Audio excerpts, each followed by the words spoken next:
نماز بھی اللہ کے لیے ہے، لیکن اللہ نے روزے کے بارے میں کہا روزہ میرے لیے ہے۔ نماز بھی اللہ کے لیے، لیکن اللہ نے نماز کے بارے میں نہیں کہا بلکہ روزے کے بارے میں کہا روزہ میرے لیے۔ یہ نقطہ کیا ہے میں آپ کو بتانے کے لیے جا رہا ہوں۔ دوسری بات، رمضان کے مہینے میں شیطان قید ہوتا ہے، پھر بھی گناہ کیوں ہوتا؟ یہ نقطہ آپ کے سامنے رکھنے کے لیے جا رہا ہوں۔ رمضان میں چھوٹا چھوٹا بچہ روزہ رکھ لیتا ہے، لیکن بچے کا باپ روزہ کیوں نہیں رکھتا؟ یہ نقطہ آپ کے سامنے رکھنے کے لیے جا رہا ہوں۔ آپ لوگ مکمل سنیں گے؟ سننے کے لیے تیار ہیں؟ دونوں ہاتھ اٹھائیے انشاءاللہ۔ بہت خوبصورت اچھے ماحول میں آپ کا جلسہ ہو رہا ہے، بہت پیارا جلسہ ہو رہا ہے۔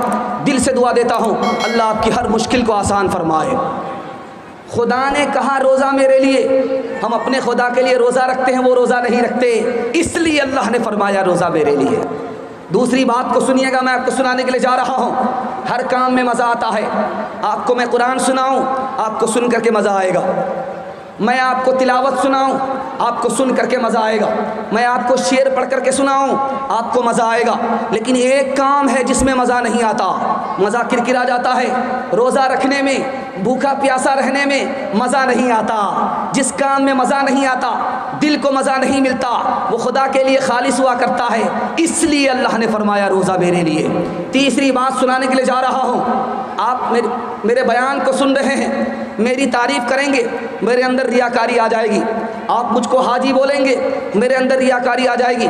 آپ مجھ کو نمازی بولیں گے، ریاکاری آ جائے گی۔ لیکن ایک کام ہے جس میں ریاکاری نہیں ہوتی، روزہ رکھنے میں ریاکاری نہیں ہوتی۔ جس کام میں ریاکاری نہیں وہ اللہ کے لیے، اس لیے اللہ نے فرمایا روزہ میرے لیے۔ چوتھی بات سن کر کے آپ کا دل اور مضبوط ہوگا، روزہ رکھنے میں آپ کو ہمت ہوگی۔ میں آپ کو بتانے کے لیے جا رہا ہوں، ہمارا خدا کھاتا نہیں ہے، ہمارا ایمان ہے۔ ہمارا خدا پیتا نہیں ہے، ہمارا ایمان ہے۔ ہمارے خدا کو بیوی کی حاجت نہیں ہے، یہ ہمارا ایمان ہے۔ لیکن روزہ میں غور کیجئے، خدا کا بندہ کیا کر رہا ہے؟ روزے کی حالت میں کھاتا بھی نہیں ہے، پیتا بھی نہیں ہے، بیوی کی حاجت نہیں ہے۔ کیا مطلب ہوا؟ خدا کا بندہ خدا کی نقل اتار رہا ہے، اس لیے اللہ نے فرمایا روزہ میرے لیے۔ اس سے بھی بڑی بات آپ کے سامنے رکھنے کے لیے جا رہا ہوں۔ یہ چینل والے آپ کے اس جلسے کو بہت دور تک پہنچاتے ہیں، اس کا بہت بڑا احسان ہے۔ چینل والے کا بہت بڑا احسان ہے۔ آپ کا جلسہ دفن ہو جاتا، آج ہی سنا جاتا، کل دفن ہو جاتا، لیکن چینل نے اٹھایا، پوری دنیا میں آپ کے جلسے کو باقی رکھا۔ ان سب کو دعا دیجئے اللہ ان جوانوں کی جوانی میں خوب برکت عطا فرمائے، ان کو خوب ترقی سے مالا مال فرمائے۔ دھیان سے سنیے گا، میں آپ کو سنانے کے لیے جا رہا ہوں۔ اللہ نے کہا روزہ میرے لیے ہے۔ آپ نماز پڑھ کر کے خدا کے پاس جائیں گے، فرشتوں کے ہاتھ سے بدلہ ملے گا۔ حج کر کے جائیں گے، فرشتوں کے ہاتھ سے بدلہ ملے گا۔ آپ زکوٰۃ دے کر کے جائیں گے، فرشتوں کے ہاتھ سے بدلہ ملے گا۔ لیکن آپ روزہ رکھ کر کے جائیں گے، خدا کے ہاتھ سے بدلہ ملے گا، اس لیے اللہ نے فرمایا روزہ میرے لیے۔ دوسری بات کو دھیان سے سنیے گا، رمضان کا مہینہ آتا ہے، گناہ ہوتا ہے، شیطان قید ہے، پھر گناہ کیسے ہوتا؟ تو بتایا کہ بڑا شیطان قید ہے، چھوٹا شیطان آزاد ہے، یا اٹھنی چونی آزاد ہے، اس کی وجہ سے گناہ ہوتا۔ کہ حدیث میں تو مطلق ہے، شیطان قید ہوتا ہے، چھوٹا بڑا دونوں قید ہوتا ہے، پھر گناہ کیسے ہوتا؟ کہا نفس کی وجہ سے ہوتا ہے۔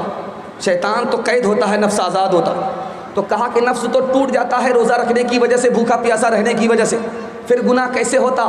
تو جواب دیا نفس کے اثر کی وجہ سے۔ آپ دیکھیں گے بازار میں لوہار ہوتا ہے، بھاتی چلاتا ہے، بھاتی چلاتا ہے، لوہے کو آگ میں ڈالتا ہے، جب لوہا سرخ ہو جاتا ہے تو بغل میں بالٹی ہوتی ہے، اس میں پانی ہوتا ہے، لوہے کو جیسے ہی ڈالتا ہے چھن سے بولتا ہے، لوہا چھن سے بولتا ہے۔ اس کے بعد جب پانی سے لوہے کو نکالا جاتا ہے، اس پر ہاتھ رکھا جاتا ہے تو گرم رہتا ہے کہ نہیں رہتا ہے؟ جبکہ پانی کے اندر لوہا گیا ہے، اس کو پورا ٹھنڈا ہو جانا چاہیے، لیکن گرم رہتا ہے۔ مطلب کیا ہوا؟ 11 مہینہ ہم نے گناہ کیا، اس کا اثر باقی رہ گیا، اس لیے رمضان میں بھی گناہ ہو گیا۔ تیسری بات کو دھیان سے سنیے گا، میں آپ کو سنانے کے لیے جا رہا ہوں۔ آپ کا چھوٹا چھوٹا بچہ ہے، روزہ رکھ لیتا ہے، لیکن بچے کا باپ روزہ نہیں رکھتا، کیوں؟ وہ ہمت ہار کر کے بیٹھ گیا۔ چھوٹا بچہ ہمت کیا، روزہ رکھ لیا، ہمت کے ساتھ خدا ہے۔ جو ہمت ہار گیا اس کے ساتھ خدا نہیں ہے۔ بوڑھا کیا سوچ رہا ہے؟ میں روزہ کیسے رکھوں گا؟ 15 گھنٹے کا روزہ ہوگا، گرمی کا مہینہ ہوگا، کیسے روزہ رکھوں گا؟ ارے اللہ کے بندے، سحری کھا کر کے تم روزہ رکھ رہے ہو، تمہارے پیٹ میں کھایا ہوا پانی ہے، پیا ہوا پانی ہے، کھایا ہوا دانہ ہے۔ 10 بجے تک تم کو بھوک اور پیاس نہیں لگی، اس کے بعد تم نے نہایا، بدن پورا ٹھنڈا ہو گیا، بھوک پیاس مٹ گئی، ظہر کا وقت آیا، ظہر کی نماز پڑھ کر کے سو گئے، عصر تک سوئے، اس کے بعد تک تمہیں روزے کا احساس نہیں ہوا، اب عصر کے بعد بھوک لگ رہی ہے، پیاس لگ رہی ہے۔ اللہ کے بندے کتنی دیر کا روزہ ہے؟ تھوڑی دیر کا روزہ ہے، ہمت کرو، ہمت کے ساتھ خدا ہے۔ روزہ رکھنے سے پہلے آپ ایک چیز دھیان رکھیے گا، آپ کا چھوٹا چھوٹا بچہ شوق میں روزہ رکھ لیتا ہے، لیکن آپ بھول سے مت کہیے گا بیٹا روزہ رکھ توڑ دو، تمہاری شادی عید کے بعد ہونے والی ہے، گال پچک جائیں گے، بھول سے مت کہیے گا۔ اگر بچہ آپ کا روزہ رکھے، آپ نے کہا کہ توڑ دو، تمہاری طبیعت خراب ہو جائے گی، اسکول میں پڑھتے ہو، مدرسے میں پڑھتے ہو، تو آپ روزہ رکھ کر کے بھی گنہگار ہو جائیں گے۔ بچہ روزہ رکھتا ہے توڑ دیتا ہے، نہ آپ گنہگار ہوں گے نہ بچہ گنہگار ہوگا، لیکن بچہ جب روزہ رکھ لیا تو آپ اس کو حوصلہ دیجئے، ہمت دیجئے، اس کو روزہ توڑنے کے لیے مت کہیے، ورنہ آپ روزہ رکھ کر کے بھی گنہگار ہو جائیں گے۔ تیسری بات بتانے کے لیے جا رہا ہوں، جب شعبان ختم ہونے جا رہا ہے، رمضان آ رہا ہے، تو دیکھیں گے ایک ایک پوٹری دوائی لے کر کے لوگ رکھتے ہیں، ایک ایک پوٹری دوائی۔ سمجھی آئے کیا کریں، روزہ کیسے رکھیں، بیمار ہے۔ رمضان کے مہینے میں بہانہ بازی ہو رہی ہے، شعبان کے مہینے میں بہانہ بازی ہو رہی ہے، داماد آ گیا، کیا بات ہے، ایک پوٹری دوائی دیکھ رہے، طبیعت خراب ہو گئی اس لیے روزہ نہیں رکھا جا رہا۔ انصاف سے بتائیے، یہ بہانہ سب سے چلے گا، خدا سے بہانہ نہیں چلے گا۔ ایک آدمی تھا روزہ اندر سے رکھتا نہیں تھا، لیکن بیوی بال بچے سے کہتا تھا کہ میں روزے سے ہوں، پھلوری بناؤ، پکوڑی بناؤ، یہ بناؤ، وہ بناؤ، اور وہ پیٹ تھا، انڈیا گیٹ تھا، سب چٹ کر جاتا تھا، فرمائش پر فرمائش کرتا تھا، روزہ رکھتا نہیں تھا۔ جب اس کو بھوک پیاس لگتی تھی تو کرتا کیا تھا، لنگی لے کر کے دریا کے نیچے ڈبکی مارتا تھا، منہ کھول دیتا تھا، جی بھر کر کے پانی پی لیتا تھا۔ 99 دن چور کے ایک دن کوتوال کا، جیسے ہی ڈبکی ماری، منہ کھولا، ٹنگڑا مچھلی منہ میں گھس گئی، دایاں کاٹا دائیں طرف، بایاں کاٹا بائیں طرف، منہ با دیا۔ اب ڈاکٹر کے پاس جب لایا گیا تو ڈاکٹر کو حیرت ہوئی، آدمی سوئے گا تو منہ میں مکھی جائے گی، یہ مچھلی کیسے چلی گئی؟ تب پتہ چلا کہ اوپر سے پھیٹ پھاٹ تھا، نیچے سے مقامہ گھاٹ تھا۔ مسلمانوں سنبھل جاؤ، سنبھل جانے کا وقت آیا، بہت سوئے ہو تم اب ہوش میں آنے کا وقت آیا، جلا ڈالی تھی تم نے کشتیاں اندلس کے ساحل پر، مسلمان پھر تیری تاریخ دہرانے کا وقت آیا، جہاں سے 300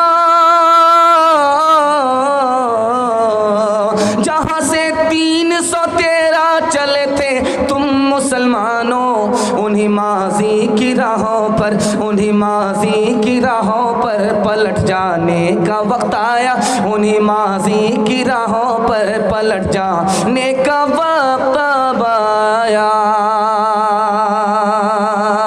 بڑے موذی کو مارا، نفس امارہ کو گر مارا، نہنگو اژدہا وہ شیر نر مارا تو کیا مارا، گیا شیطان مارا ایک سجدے کے نہ کرنے میں، اگر لاکھوں برس سجدے میں سر مارا تو کیا مارا، اگر لاکھوں برس سجدے میں سر مارا تو کیا مارا۔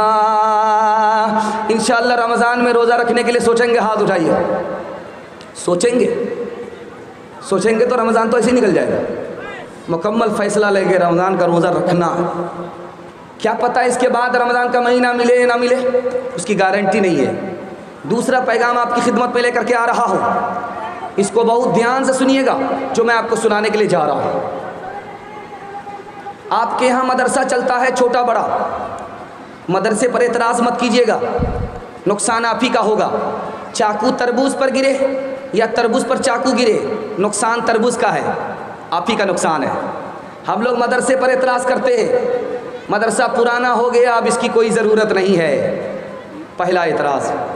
مدرسہ کے لوگ تنخواہ لے کر کے پڑھاتے ہیں، دین کا کام کہاں سے کر رہے ہیں، دوسرا اعتراض۔ تیسرا اعتراض مدرسے کے اوپر کرتے ہیں کہ مدرسے میں پڑھنے والے طلبہ کہاں سے کھائیں گے، کہاں سے کمائیں گے، تیسرا اعتراض۔ چوتھا اعتراض کرتے ہیں کوئی خانقاہ میں ہے عالم تو کہتے ہیں کہ یہ دنیا سے بے خبر ہے، کیا ترقی کرے گا۔ کوئی اگر مدرسے میں عالم ہے تو کیا کہتے ہیں یہ مدرسہ چھوڑ کر کے کہاں جائے گا۔ اگر کوئی عالم سیاست میں چلا گیا تو کہتے ہیں کہ عالم کو سیاست سے کیا مطلب ہے۔ اگر کوئی غریب عالم امیر بن جاتا ہے تو کہتے ہیں راتوں رات کہاں سے امیر بن گیا۔ عالم کے ہر بات پر اعتراض کرتے ہیں آپ۔ شیخ سعدی رحمۃ اللہ علیہ نے 700 سال پہلے کہا تھا کہ لوگوں مدرسے پر اعتراض مت کرنا ورنہ تم بھی علم سے محروم ہو جاؤ گے، تمہارا خاندان بھی علم سے محروم ہو جائے گا۔ مدرسے کا 4 احسان آپ کے اوپر ہے، ذرا دھیان رکھ سے سنیے گا۔ 1857 میں جب 3 لاکھ قرآن کے نسخے جلائے گئے، 52,000 علماء کو پھانسی دی گئی اور 10,000 سے زیادہ مدرسے پر بلڈوزر چلائے گئے، اسلام کو مٹانے کی بات ہوئی، اسلام کیسے باقی رہ گیا؟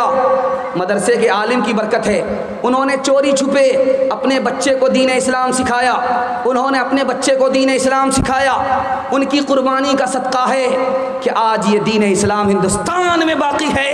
یہ مدرسے کی قربانی ہے، مدرسے کے علماء کا احسان ہے۔ دوسرا احسان بتانے کے لیے جا رہا ہوں، دنیا میں کوئی ادارہ نہیں ہے جہاں پر آپ کے بچے کو مفت میں تعلیم ملتی ہے، صرف مدرسہ ہے جہاں پر آپ کے بچے کو فری میں تعلیم دی جاتی ہے۔ آپ نے جانور کو داخل کیا، مدرسے والوں نے انسان بنایا، مسلمان بنایا، یہ احسان مدرسے کا ہے، کسی اور کا نہیں ہے۔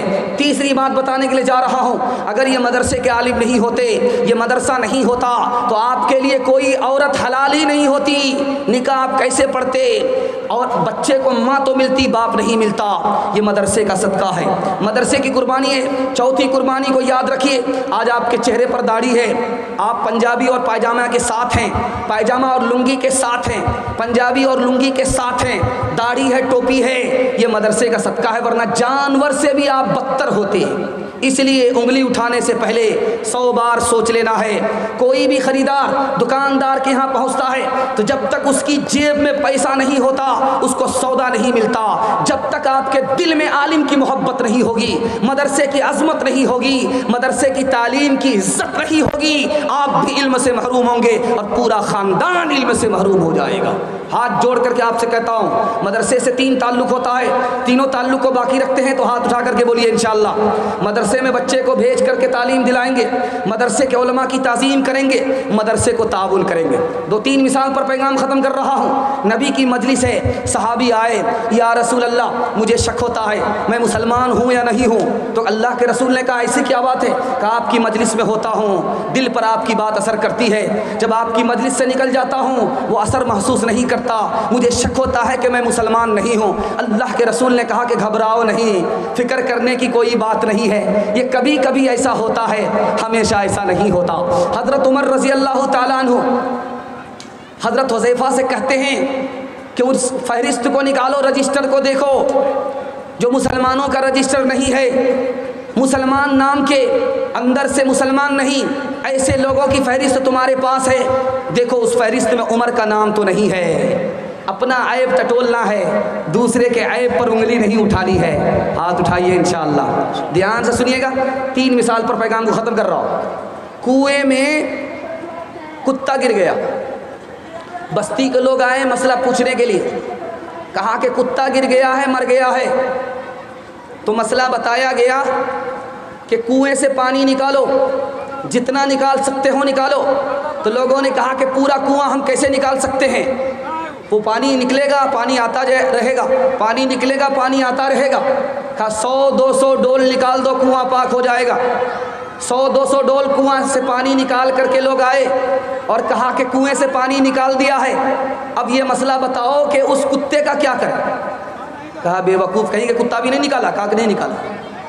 کہا پانی نکال دیا، کتا نہیں نکالا؟ کہا کہ غلطی آپ کی ہے، غلطی ہماری نہیں ہے، آپ نے مسئلہ تو بتایا، لیکن یہ کہاں بتایا تھا کہ پہلے مردار کو نکالو اس کے بعد پانی نکالو۔ دوسری مثال دے رہا ہوں، بادشاہ نے فیصلہ کیا ہے یہ جھاڑو لگانے والا اس کو پھانسی پر چڑھا دو۔ جھاڑو لگانے والے نے پوچھا کہ اللہ کے بندے مجھے پھانسی پر چڑھا رہے ہو لیکن میرا گناہ کیا ہے؟ کہا تمہارا گناہ یہ ہے کہ تم منحوس آدمی ہو، تمہارا چہرہ میں نے دیکھا، میرا یہ کام بگڑ گیا، وہ کام بگڑ گیا، میں نے تمہاری شکل دیکھی، میرا یہ کام بگڑ گیا، وہ کام بگڑ گیا، تم منحوس ہو اس لیے پھانسی دی جا رہی ہے۔ اس نے جواب دیا پلٹ کر کے، کتنا پیارا جواب دیا، اللہ آپ کے علم میں اضافہ فرمائے، میرے مطالعہ کو تازہ فرمائے۔ بادشاہ سے اس غریب نے کہا کہ مجھ سے بڑے منحوس تو آپ ہو، میں نے آپ کی شکل دیکھی، آپ نے میری شکل دیکھی، آپ نے میری شکل دیکھی، آپ کا کام کا نقصان ہوا، میں نے آپ کی شکل دیکھی، مجھ کو پھانسی پر چڑھایا جا رہا ہے، انصاف سے بتاؤ کہ منحوس ہم ہیں یا تم ہے؟ نہ تھی حال کی جب ہمیں اپنی خبر رہے دیکھتے اوروں کے عیب و ہنر، نہ تھی حال کی جب ہمیں اپنی خبر رہے دیکھتے اوروں کے عیب و ہنر، نہ تھی حال کی جب ہمیں اپنی خبر رہے دیکھتے اوروں کے عیب و ہنر، پڑی اپنی برائیوں پہ جب نظر تو زمانے میں کوئی برا نہ رہا، برا جو دیکھن میں چلا برا نہ ملیا کوئی، برا جو دیکھن میں چلا برا نہ ملیا کوئی، جو دل کھوجا اپنا، جو دل کھوجا اپنا، مجھ سے برا نہ کوئی، مجھ سے برا نہ کوئی۔